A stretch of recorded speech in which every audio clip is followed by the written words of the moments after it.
So the Mughals history is from both the sides.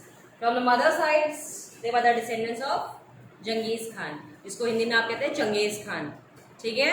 और father के side से ये जो थे ये थे तैमूर के वंशज।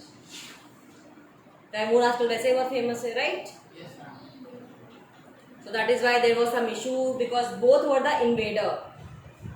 Fine, they both were here in our country to invade the India so that they can grab a lot of jewelry and lot of coins from that time. Fine, so they were the invaders and they all came here for the loot. But eventually when the kings from that era, they fought with them and they go back. But Babur was called by a person to give us support. But what Babur did? Babur came here, he fought for that particular person and then he fought for that person also and then he took the charge of Delhi. So this is how he came to the existence of history, Indian history basically. Now, however, the Mughals did not like to be called Mughal or Mongol. This was because Genghis Khan's memory was associated with the massacre of innumerable people. It was also linked with the Uzbeks, their Mongol competitors. On the other hand, the Mughals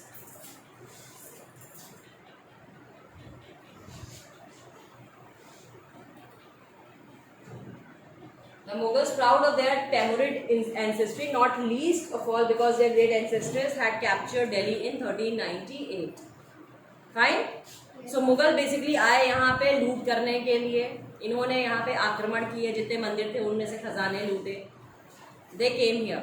but जब पहले ये आ रहे थे they were not that powerful, that strong. तो ये आते थे, लूट मचाते थे, जो राजा होता था वो इनसे युद्ध करता था और ये वापस चले जाते थे. So they were so proud that they were coming from the Taimur ancestry. क्योंकि तैमूर ने यहाँ पे कई बार आक्रमण किया था 1398 में और उसने बहुत सारा सोना पैसा यहाँ से लूटा था. Fine. They celebrated their genealogy pictorially, each ruler getting a picture made of Taimur and himself. Take a look at figure 2, which is somewhat like a group photograph. Next. So जो भी राजा बनता था वो क्या करता था, तैमूर के साथ अपनी एक पिक्चर बनवाते थे, है ना, कि we are so proud that we are the ancestor of Timur. Fine, समझ में आ रही है? बेटा क्या हुआ? Why are you uncomfortable? सीधे बैठो.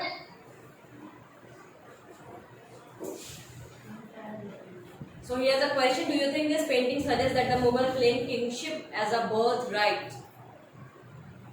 कोई वर्ड आपको समझ में नहीं आएगा तो इमीडिएटली यू विल आस्क, क्योंकि वर्ब्स जो है, जो वर्ड्स है, आपकी टर्मिनोलॉजी है. एंसेस्ट्री हमारे जो पूर्वज होते हैं ना, एंसेस्टर्स, फोर फादर्स हमारे जो होते हैं, right? So that is ancestor. So this picture is actually showing that they have got the kingship, यानी राजा बनने का जो उनका अधिकार है वो उनको बाय बर्थ मिला है. So this picture depicts the same. Now Mughal military campaigns. So मुगलों का एक सिंपल फंडा था, उनके पास क्योंकि बाहर से आए थे, है ना, बहुत सारी ऐसी पिक्चर्स है जो आप देख चुके हैं. और सिंपल सी चीज है, पिक्चर की बात मैं इसलिए करती हूँ because movie is something which gives you the glimpse that how they were. अभी which movie? Bajirao, not vampire, the Padmavat was there, है ना, अलाउद्दीन खिलजी की लड़ाई थी. शट. बात समझ में आ गया? So those kind of movie you will be seeing that a Raja from here of our Indian territory and someone who is coming from the big massacre, है ना, बहुत सारे number of soldiers लेके जो आते थे, अटैक करते थे, है ना. बेसिकली आपने वो पद्मावत की बात मैं इसीलिए क्योंकि पद्मावत में you can see the role of Khilji. So how brutal he was. He never thought of that Indian kings are there, we need to spare them. But नहीं, they fought just they want to grab something. Fine. Now Babur. The first Mughal emperor succeeded to the throne of Fargana in 1494 when he was only 12 years old. 12 साल की उम्र में उसने Fergana, जो एक यहाँ का तब डिस्ट्रिक्ट था, उस पे उसने कब्जा कर लिया. ठीक है. He was forced to leave his ancestral throne due to the invasion of another Mongol group, the Uzbeks. After years of wandering, he seized Kabul in 1504. In 1526, defeated the Sultan in Delhi, Ibrahim Lodi, at Panipat and captured Delhi and Agra. So 12 साल की उम्र में when he was there, तो Uzbeks उस समय rivalry थे. Uzbek ने compel किया कि आप अपना जो मंगोल वाला एंसेस्ट्री है इसको छोड़ दें और यहाँ से चले जाएं. तो he came here. Somebody from Indian territory invited him कि हमें किसी से लड़ना है, क्योंकि उस समय क्या था, लड़ाई करो अपना राज्य बढ़ाओ, है ना. Fight and then increase your area. Simple था, युद्ध करना है और साम्राज्य बढ़ाना है, तो एक ही तरीका था. तो किसी राजा ने इनको यहाँ पे इनवाइट किया, मतलब किसी ने सुना था कि ही इज वेरी ब्रेव, बहुत करेजियस है, बहुत स्किल्ड है. सो somebody invited him कि आप मेरे बिहाफ पे युद्ध में आए. He went there, वहाँ पे गए. उसके बाद इन्होंने युद्ध किया. उस राजा की मदद करने के नाम पे उन्होंने उसको वो जगह दिला दी. उसके बाद उस राजा से ही युद्ध करके he captured his area. Right? Babar. So 1494 when he was 12 years old, ये important है, इसको मार्क कर लीजिए. This is the important fact.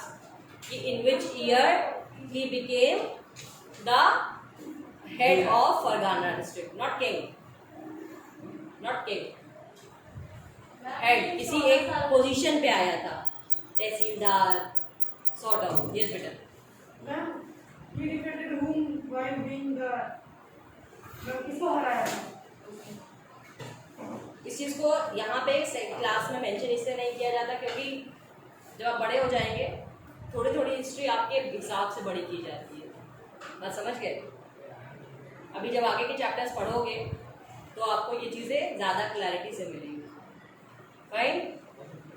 जो थे जिन्होंने इनवाइट किया था, he was Umar Mirza, he invited है, बट यहाँ पे नाम मेंशन नहीं किया है. So that is not a part of the NCERT book, so we are not keeping it with us. Now फिर 1504 में इन्होंने काबुल पे अटैक किया और उसको अपने कब्जे में किया. And then 1526 first war of Panipat, जिसपे इन्होंने इब्राहिम लोदी को हराया. ये इनका पहला वॉर था जो सबसे ज़्यादा सक्सेसफुल था.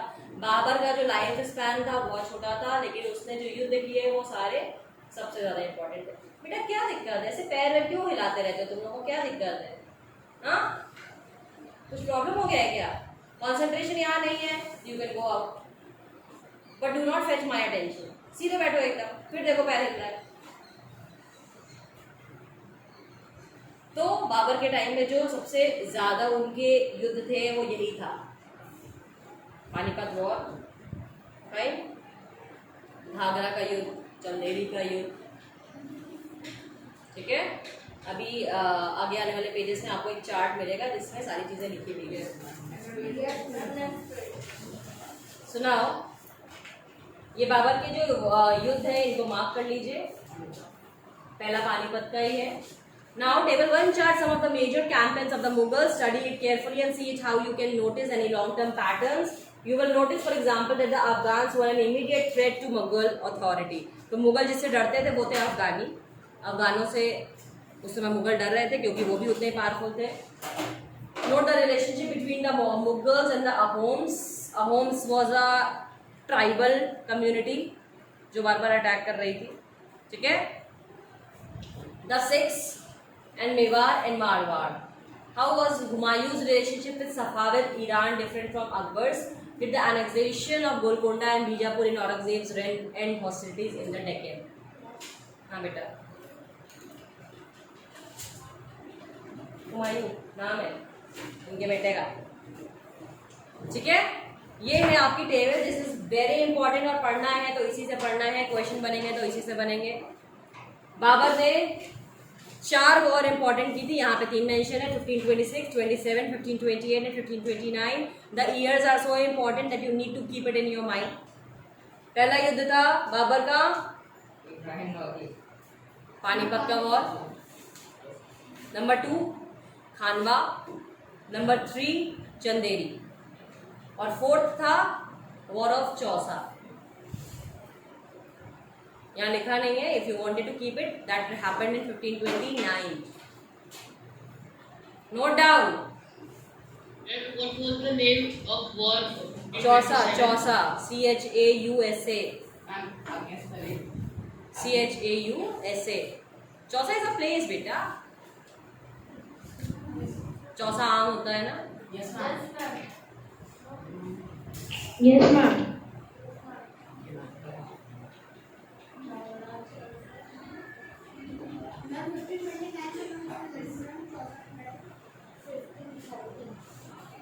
और एक हाँ चलो ठीक है. Last war was in 1529. हाँ. अब आपको याद कैसे करना है बाबर के 4 वॉर? सबसे अच्छा तरीका जो हमने अपने टाइम पे पढ़ा था. पहला, यहाँ से घर जाते हो क्या करते हो? पानी पीते हो. तो पानीपत का वॉर. ठीक. खाना खाते हो. फिर खानवा का वॉर. रात को चांद दिखता है. इसके बीच में आता है वॉर ऑफ घाघरा ऑल्सो. वहाँ पे घाघरा पहन के ना हम लोग वहाँ पे. घाघरा पहन के चांद पे जाके सो जाते हैं. समझ गए? तो ये एक ट्रिक है याद करने की. पानी पिया, खाना खाया, घाघरा पहना और चांद पे जाके सो गए. फाइन. तो यहाँ पे आप ये कर सकते हैं 1526, 1527, 1528, 1529. हाँ, लगातार के वॉर्स हैं और यही हायरार्की है. पानीपत का ये पहला वॉर था. इसके बाद एक और पानीपत वॉर हुआ था. That happened 1527 with Babur. Ibrahim Lodhi attack again ना. ठीक है. तो 3 पानीपत के वॉर ही हैं. 1526, 1556 में हुआ था शायद दूसरा. Will see. Now this was about the Babur. Then moving toward the Humayun. Babur बहुत जल्दी उनकी डेथ हो गई थी. Then Humayun take care of the reign. Then Humayun divided his inheritance according to the will of his father. His brothers were each given a province. Province उस समय का क्या होता था? जैसे आज का डिस्ट्रिक्ट होता था. सूबा, सूबेदार होते थे ये सब, है ना. But province was the independent unit. The ambitions of his brother Mirza Kamran weakened Humayun's cause against Afghan competitors. Sher Khan defeated Humayun at Chausa and Kannauj, forcing him to flee to Iraq. तो चौसा का युद्ध यहाँ पे 1539 है. तो आप इसको ऐसे ही याद करिए. वहाँ पे आप घाघरा ही मेंशन करिए. ठीक है. घाघरा. Chausa and Kannauj 1539 and 1540.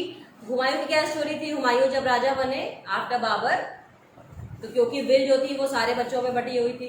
क्योंकि ये कोई एक शादी तो करते नहीं थे, बहुत सारी शादियाँ करते थे. बहुत सारे लेजिटिमेट इलेजिटिमेट बच्चे होते थे. तो जो प्रॉपर्टी होती थी वो इक्वली बढ़ जाती थी. तो जब हुमायूं बने तो इनके साथ इनका जो ब्रदर था मिर्ज़ा कामरान, इसने इसको ओवर पावर करने की कोशिश की और ऐसा हुआ कि हुमायूं छोड़ के भाग भी गए. जो अपना किला था छोड़ के भाग गए. उतने टाइम पे मिर्ज़ा कामरान ने वहाँ पे राज्य किया. Then he came again. फिर then he started fighting. Sher Khan defeated Humayun at Chausa and Kannauj, forcing him to flee to Iran. मतलब यहाँ से ये हार के चौसा और कन्नौज का युद्ध ईरान भाग गया था. हाँ, दोनों हार गया था. Then in Iran Humayun received help from Safavid Shah. He recaptured Delhi in 55. तो दोबारा ये आए 1555 पे. Again he captured Delhi but died the next year after an accident in this building. तो क्या किए थे? 1555 में ये वापस आए. इन्होंने दोबारा से वो कैप्चर किया, लेकिन अपनी लाइब्रेरी से उतरते समय गिर पड़े. सीढ़ी से फिसल के ये गिर गए और तुरंत मर गए. फाइन. सो ये था हुमायूं की story. Then moving towards the Akbar. Akbar the great Akbar बहुत लोग जानते हैं. Akbar was 13 years old when he became emperor. His reign can be divided into 3 periods, 1556 to 1570.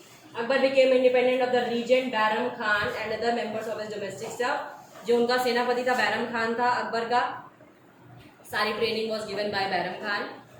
Military campaigns were launch against the Suri's and other Afghans. Suri dynasty जिसकी हम बात कर रहे थे, सूर dynasty. against the neighboring kingdoms of Malwa and Gondwana and to suppress the revolt of his half brother Mirza Hakim and the Uzbeks. Half brother यानी step brother, ठीक है? In 1568, the Sisodia capital of Chittor was seized, and in 1569, Ranthambore. जगह के नाम है सारे, है ना? चाहे मालवा हो, चाहे गोंडवाना हो, गोंडवाना लैंड वॉज देयर. क्या है? सारी जगहों पे धीरे धीरे अकबर ने अपना कैप्चर कर लिया, ठीक है? Then second phase of his reign was 1570 to 1585. Military campaigns in Gujarat were followed by campaigns in the east in Bihar, Bengal and Odisha. These campaigns were complicated by the 1579-1580 revolt in support of Mirza Hakim. यहाँ पे इतना जीतने के बाद यानी राजस्थान और इन सारे areas को कैप्चर करने के बाद ही move toward the Gujarat, Bihar, Bengal and Orissa. वहाँ पे इन्होंने एरियाज डेवलप किए. Then the last thing, expansion of Akbar's empire, 1585 to 1605. Campaigns were launched in the northwest. Kandahar was seized from the Safavids. Kashmir was annexed as also Kabul after the death of Mirza Hakim. Campaigns in the Deccan started at Berar, Khandesh and parts of Ahmednagar were annexed. Annexed करना यानी annexation क्या होता है? चढ़ाई करके उसको जीतना, ठीक है? That is called annexation. He was going to the plateau area. Yes. In the last years of his reign, Akbar was distracted by the rebellion of Prince Salim, the future Emperor Jahangir. है ना? तो वो मुगले आजम याद कर लो. तो जब अकबर बुढ़े हो जाते हैं तो वो लव स्टोरी देखने में बिजी हो गए थे, ठीक है? हाँ ना, मुगले आजम देखी है? No, ma'am. But listen the name. Yes, that was a story of शहजादा सलीम एंड अनारकली, है ना? तो उसमें एक दो बुढ़े से दिखते हैं, वो अकबर साहब रहते हैं, है ना? Only see them. यस, ठीक है बच्चों. मूवीज हिस्ट्री से इसीलिए बनाई जाती है बिकॉज पढ़ना sometimes it's very boring, but देखना बहुत इंटरेस्टिंग होता है. I'm watching it is more good than reading. Understood? So that is the easy thing that you get the virtual images of such wars and all, so that you can get some pictures that how was it happened. बहुत सारी historical pictures देखी है आपने, but पढ़ने में और देखने में बहुत अंतर होता है. तुम वहाँ से उठाओ अपना बुक कॉपी, यहाँ पे आके बैठो, यहाँ बैठो.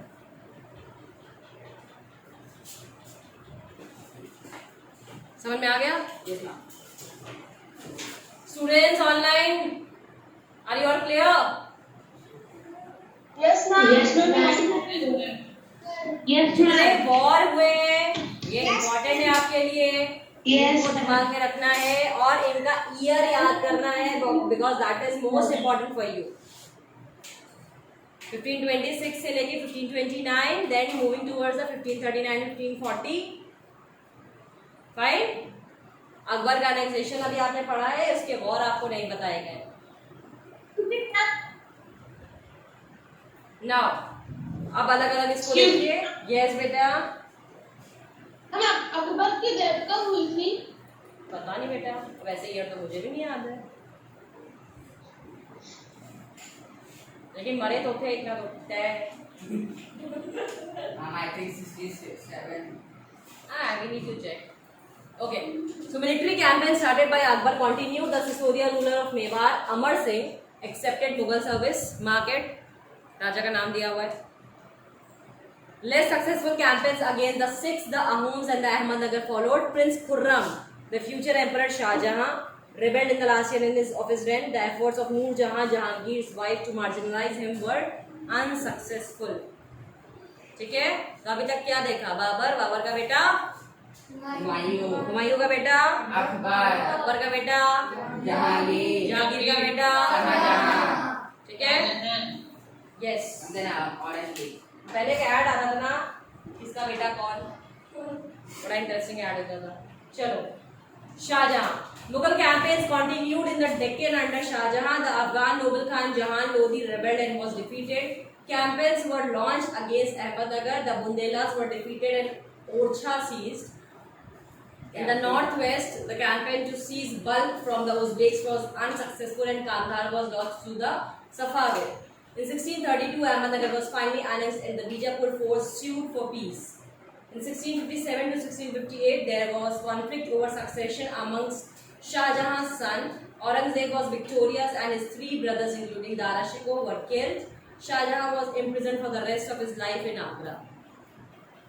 ठीक है, तो जो जहांगीर का टाइम पीरियड था वो सबसे अच्छा टाइम पीरियड था, क्योंकि Jahangir was a very very much skilled person. Music में बहुत इंटरेस्ट था, पिक्चर्स में बहुत इंटरेस्ट था, पेंटिंग्स में बहुत इंटरेस्ट था. तो जितना भी क्रिएटिव आपने काम देखा है ये जनरली जहांगीर के टाइम में हुआ है. And the monuments. यस, नहीं मॉन्यूमेंट्स तो सबने बनवाए थे, सबसे ज़्यादा अकबर के टाइम में बने थे. पेंटिंग्स, जितना आपको चीज़ें दिखती थी, मतलब खूबसूरती जो दिखती थी किलों के अंदर सारी चीज़ें ना, ये सब जहांगीर का क्या था, बनाया गया. And by the war, he was a failure. Jahangir. It was not about the failure, just because in this book, like in class 7, what you are studying is very brief. It's not detailed. When you will go through with a detailed history of them, na, then you will be able to understand who was a failure, who was successful. Because problem क्या था? They were not alone. मैंने कहा ना, हर राजा ने बहुत सारी शादियां कर रखी थी, तो उनके बहुत सारे बच्चे थे. तो आपस में वो ग्रह युद्ध जिसको आप कहते थे ना, वो आपस में चलता रहता था. एक भाई, उसके 4 भाई, उसके 5 भाई. जैसे शाहजहां में अभी आप देख रहे हैं कि उसके जो भाई थे 3 भाई, दारा शिकोह थे, कामरान था, बहुत सारे थे. तो क्या करता था, इसने सबको मरवा दिया, अपने भाइयों को. Yes, and stepbrothers. Step brothers, उनको मरवा दिया. तो फिर इसके लिए इसको आगरा में डाल दिया गया. पूरी जिंदगी इसने आगरा में ही बिताई मरते तक. Right, so this has happened कि बाहर से युद्ध तो एक अलग युद्ध चल रहा था, जो घर के अंदर का युद्ध था वो ज़्यादा रिस्की था. अकबर के बारे में तो भाई जोधा अकबर करके मूवी बनी थी, सो यू कैन अंडरस्टैंड कि वो कैसे दिखाता था. बट जो दिखाया है और जो रियल अकबर था, they both were the different personalities. इस पर तो सीरियल्स भी आता था अकबर पे, राइट. Yes, ma'am. तो ऐसे बहुत सारी चीज़ें बनती थी, इसीलिए कि कितने भी बुरे थे लेकिन उन्होंने हमारे देश के लिए काम तो किया. Ma'am, their buildings were very good. आप जितने मॉन्यूमेंट्स देख रहे हैं, हिस्टोरिकल मॉन्यूमेंट्स, चाहे आप दिल्ली चले जाओ, दिल्ली में तो एक पूरा एरिया है जहाँ पे सारी सड़कें ही मुगल एम्पायर्स के नाम पे है. Red Fort area, ma'am. Red Fort area में Akbar road, Jahangir road, Shahjahan road, सारी रोड्स ही इनके नाम पे है, क्योंकि Delhi was the area where they all were living. वहीं से बैठ के वो पूरा देश कैप्चर कर रहे थे. From headquarter time. Not headquarter. उस समय पे क्या होता था बेटा, जो मेन एरिया था, क्योंकि अभी जो इंडिया का मैप है और तब का इंडिया का मैप है, दो अलग चीजें. And that time Pakistan was. क्योंकि तब उसको हम इंडियन सब कॉन्टिनेंट कहते थे, तो उसमें सिर्फ ये नहीं था, क्योंकि तब पाकिस्तान तो था नहीं, है ना. इंडिया पाकिस्तान सब एक था. अफगानिस्तान जो अब सब अलग अलग हो गए, जो डिवीजन हुआ वो सब बाद में हुआ. तो जो एरिया था दैट वाज कॉल्ड इंडियन सब कॉन्टिनेंट. तो उसमें जो सेंटर था वो पड़ता था दिल्ली के आसपास का एरिया.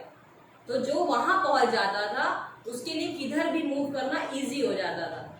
इसीलिए अब आज भी देखो, ये टाइम पे भी जो पीएमओ है, जो प्रेसिडेंट है, वो आज भी दिल्ली में ही बैठे. Got it. Yes. नहीं तो चाहते तो उनको भी शिफ्ट कर सकते थे ना, but they all are residing in Delhi. President house is there, the meeting, all the decisions are, yes, each and everything is controlled by Delhi only. So this is the center of country. So ऐसे ही वहाँ पे भी था. But किसी की skill अलग थी, किसी की स्किल अलग थी. जैसे शाहजहां के टाइम पे जो उसके एंसेस्टर्स ने जीता था, कई चीज़ें उसके हाथ से चली भी गई. He could not save it. Yes, ma'am. Got it? कई किले जीते, कई किले हार भी गया. तो जीतना इम्पोर्टेंट नहीं था, बट द पॉइंट है उसको सस्टेन करना. मतलब आप उतने पावरफुल, उतने अलर्ट, उतने स्ट्रांग रहो कि कोई आपसे कुछ छीन भी ना पाए. क्योंकि पावरफुल किंग का जो डेफिनेशन था that was that this only, how much area he has covered. Yes, ma'am. And how many is like? Right. So the point was, when they were all fighting in the northern area, they were not being able to move to the south area. Yes, ma'am. I will also ask. No one, both like Mughal also not. They were there. See, in southern sphere, the peninsular shape was running by different sort of kings. Like Chol, Cher, Pandya, बहुत सारे थे. They were working that side. Because if you have seen the geographical map of our country, you must be knowing how it is exactly. This is not easy from moving to the plains area to the plateau area or to the coastal areas. This is so huge. And that time वहाँ पे कोई सड़कें तो थे नहीं ना कि आराम से ट्रेन में बैठ बैठ के जा रहे हैं सब तलवार ले लेके. South India was they have written that they were having trade system, so but they doesn't have the trade system. Shahjahan Mughals were. तो ये मोड ऑफ डेवलपमेंट हो रहा था, है ना. ये डेवलप नहीं थे. ये अपने हिसाब से इनके पास सबसे ज्यादा पावरफुल क्या था, वो था ह्यूमन रिसोर्स जो था. सबसे ज्यादा लोग थे इनके साथ. और जो जो इक्विपमेंट्स दे यूज कर रहे थे, जो टेक्निक ये यूज कर रहे थे लड़ाई के लिए, जैसे बाहुबली में आपने देखा, बाहुबली में यू यूज टू सी कि वो युद्ध करने जाते थे, वो कैसे कैसे अपने के लिए फिगर्स बना लेते थे, स्ट्रक्चर्स बना लेते थे अपने को सेव करने के लिए. यही तरीका है. जो आप पिक्चर देखते हो तो एक यही एक वर्चुअल इमेज मिलती है कि जो राजा पावरफुली रूल किया for the longer period of time, that means that they have the stable and the strong army with them, है ना. और आर्मी तब काम करती है जब उसका हेड जो है वो बहुत ही अलर्ट हो. करेक्ट. उसी पे जैसे वो बाजीराव की जब पिक्चर दिखाई गई थी तो उसमें बाजीराव की स्किल्स दिखाई जा रही थी युद्ध करते समय, राइट. तो एक राजा क्योंकि उस समय मैनुअली लड़ रहा था, he was not having the technical things with him. अब की वॉर और तब की वॉर में बहुत अंतर है. तब मैन टू मैन लड़ाई होती थी, तोप के गोले चलते थे, तोप चलती थी, बहुत सारी चीजें थी. प्लस पहाड़ों को क्रॉस करना, डेजर्ट एरियाज में आना, प्लेट्यू एरिया में आना, तो बहुत डिफरेंट था. नाउ औरंगजेब, अच्छा fine, so I'll be continuing this thing in the next class, but I believe whatever we have seen. All of this part of it.